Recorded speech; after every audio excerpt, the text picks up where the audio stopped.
Hello friends, this is Mr. Roberto with another edition of What Book Are You Reading? For those of you who don't know me, I am new to New Albany. I'm the physical education teacher. I've been here, this is my second week. Everything that I've heard about the school is just as wonderful as everyone has told me. Students and teachers and family members that I've met have all been wonderful, and I'm very excited to be here. Today I have Gregory, the Terrible Eater, written by Mitchell Sharmat. To give you a little bit of an idea of the book, if you're not familiar with goats, they are not your average eaters. They eat garbage and things that us humans would find a little bit yucky. So throughout the book, Gregory's parents, they're also goats. They will try to get him to eat garbage because he likes to eat yummy human food. So pretty much what we want to focus on is that we always want to have a balanced diet, and that's kind of what they get to in the book. So yeah, without further ado, Gregory the Terrible Eater. Gregory the Terrible Eater by Mitchell Sharmat.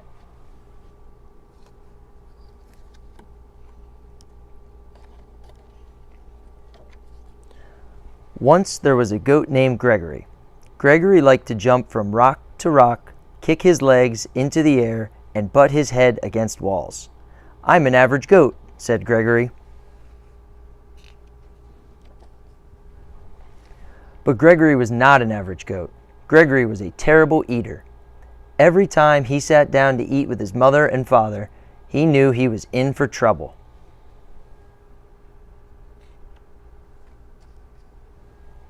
"Would you like a tin can, Gregory?" asked Mother Goat. "No thanks," said Gregory.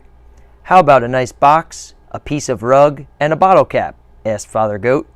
"Bah!" said Gregory unhappily. Well, I think this is a meal fit for a goat," said Mother Goat, as she chewed on an old shoe. "It certainly is," said Father Goat, as he ate a shirt, buttons, and all. "I don't know why you're such a fussy eater, Gregory."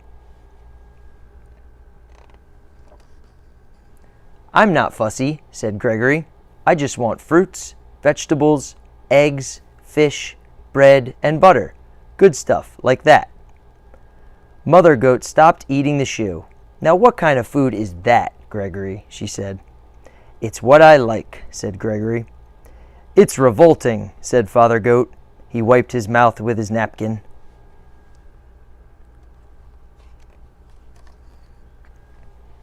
After Gregory was excused from the table, Father Goat said, "Gregory is such a terrible eater."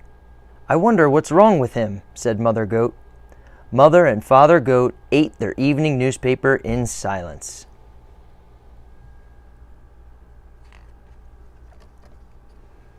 The next morning, Mother and Father Goat were enjoying a pair of pants and a coat for breakfast. Gregory came to the table. "Good morning, Gregory," said Father and Mother Goat. "Good morning," said Gregory. "May I have some orange juice, cereal, and bananas for breakfast, please?" "Oh no," Mother Goat said. "Do have some of this nice coat." "Take a bite out of these pants," said Father Goat. "Bah!" said Gregory, and he left the table. Father Goat threw down his napkin. "That does it," he said. "Gregory just isn't eating right. We must take him to the doctor."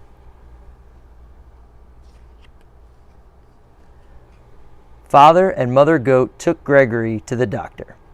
Dr. Ram was munching on a few pieces of cardboard.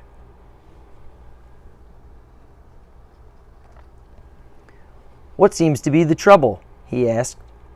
"Gregory is a terrible eater," said Mother Goat. "We've offered him the best: shoes, boxes, magazines, tin cans, coats, pants. But all he wants are fruits, vegetables, eggs, fish, orange juice, and other horrible things." "What do you have to say about all of this, Gregory?" asked Dr. Ram. "I want what I like," said Gregory. "Makes sense," said Dr. Ram. He turned to Mother and Father Goat. "I've treated picky eaters before," he said. "They have to develop a taste for good food slowly. Try giving Gregory one new food each day until he eats everything."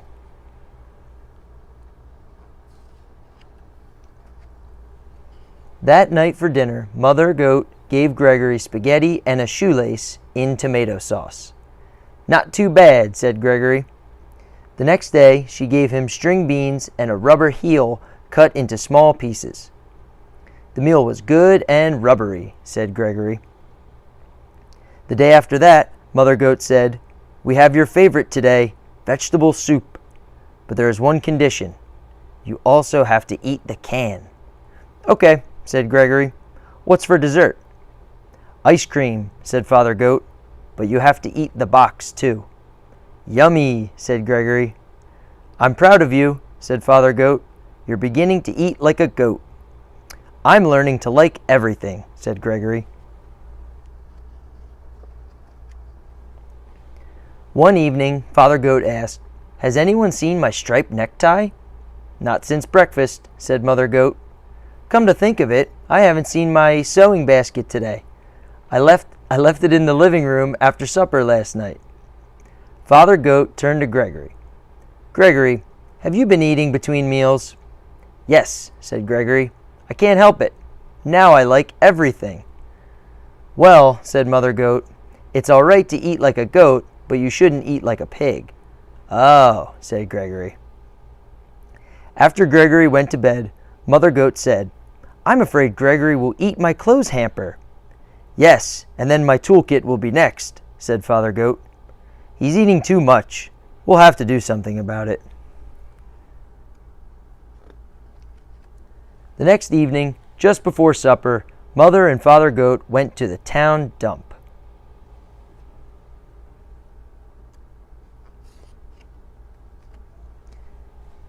They brought home 8 flat tires, a 3-foot piece of barber pole, a broken violin, and half of a car. They piled everything in front of Gregory's sandbox. When Gregory came home for supper, he said, "What's all that stuff in the yard?" "Your supper," said Father Goat. "It all looks good," said Gregory. Gregory ate the tires and the violin. Then he slowly ate the barber pole. But when he started in on the car, he said, "I've got a stomach ache. I have to lie down." Gregory went to his room. "I think Gregory ate too much junk," said Father Goat. "Let's hope so," said Mother Goat. All night, Gregory tossed and twisted and moaned and groaned. The next morning, he went down for breakfast. "What would you like for breakfast today, Gregory?" asked Father Goat. "Scrambled eggs and 2 pieces of waxed paper and a glass of orange juice," said Gregory. "That sounds just about right," said Mother Goat.